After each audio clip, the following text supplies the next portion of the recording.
আসসালামু আলাইকুম রহমতুল্লাহ বরকাতুহ।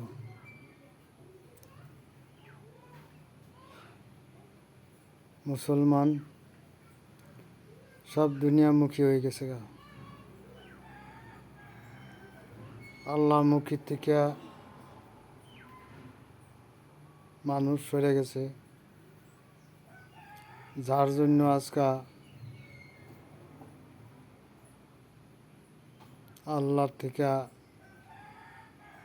আমাগর কি করছে, বঞ্চিত করে দিছে। আল্লাহ নারাজ হয়ে গেছে। আল্লাহ নারাজ হয়ে যাওয়ার কারণে আজকা মুসলমানদের উপর অত অত্যাচার শুরু হয়েছে। মুসলমান শতকরা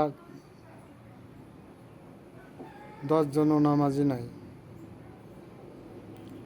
হাজারের ভিতরে কত হইব, লাখের ভিতরে কত হইব। আমরা যারা মুসলমান আছি ভাই, আমরা আল্লাহমুখী হয়ে যাই, আল্লাহরে চিনি,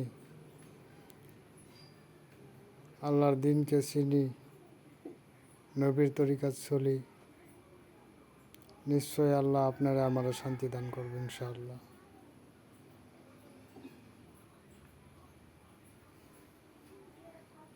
ভিডিওটা বেশি বেশি শেয়ার করে দিবেন, আর সবাই নামাজের যত্ন নেবেন। খুদা হাফিজ।